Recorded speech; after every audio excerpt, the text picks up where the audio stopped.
In this video, we will show you how to replace your power steering return line on this Dodge Dakota. This will be located underneath the front of your vehicle. Let's get into it. Now let's make our way under the vehicle. We'll locate where the power steering return hose connects to the power steering cooler. Squeeze this clamp, slide it down the hose, remove the hose from the cooler. Use some pliers for this.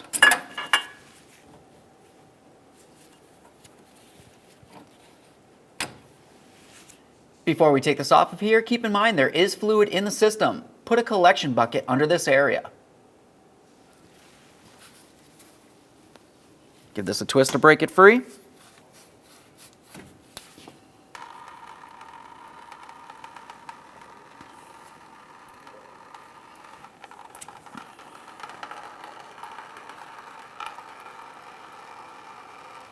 You'll notice in your kit, it came with this plastic plug. Slide it onto the area on the cooler so it stops draining fluid out of the area. Now let's move along to removing the breather tube from the front differential.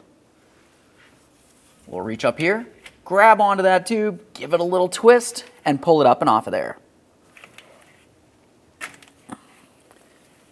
Once you have it off, just give it a squeeze, make sure it's soft and pliable and it's not torn, worn, or damaged in any way.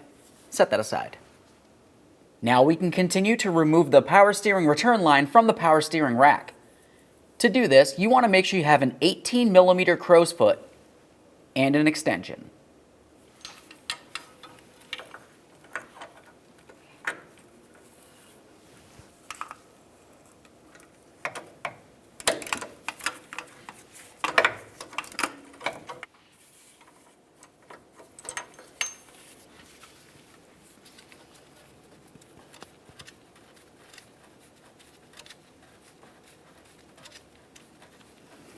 Keep in mind, fluid might come out of this area as well.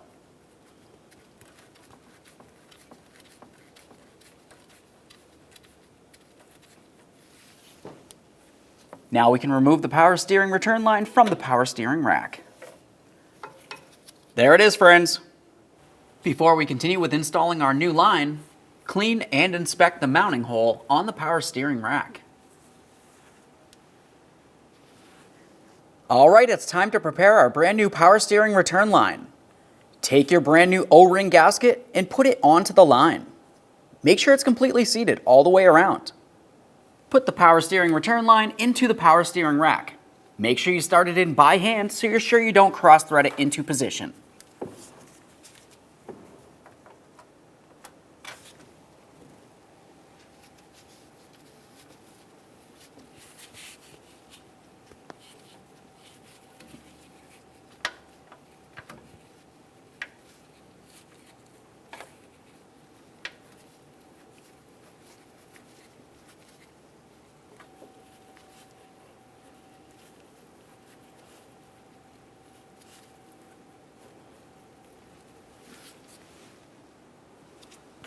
We'll use our crow's foot 18mm to finish snugging this.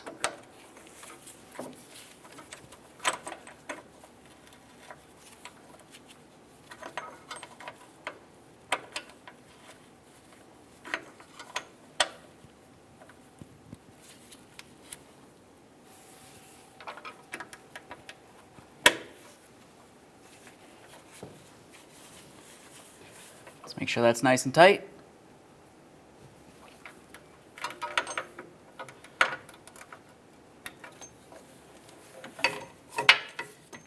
Now let's give this a wiggle to make sure it's completely secured to the power steering rack. Reconnect your front differential breather tube. Make sure that's secure. Continue on to installing a clamp onto your power steering return hose. Let's remove the plug from the power steering cooler.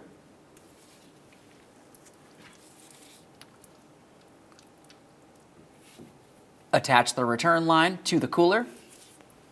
Put the clamp in position, holding the hose to the cooler.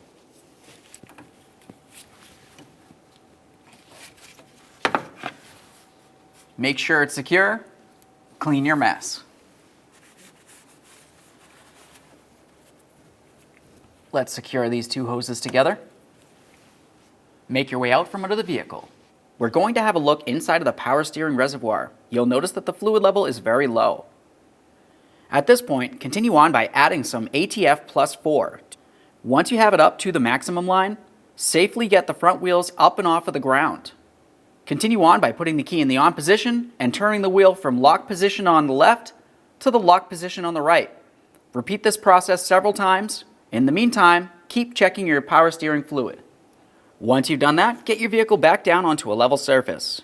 Double check that power steering fluid. Continue on to starting the vehicle and turning the wheel from side to side again. After that, turn it off and make your way back out here.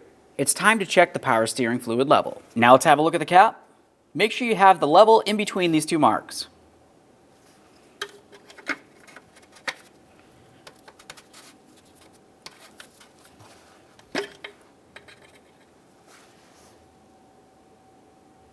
This looks perfect. Close the cap, close the hood, take your vehicle for a road test. Aside from that, thanks for watching. When only the best will do, demand TRQ. The only company that lets you view before you do. TRQ is committed to offering the highest quality aftermarket auto parts that are engineered for peace of mind. Thanks for using and viewing with TRQ.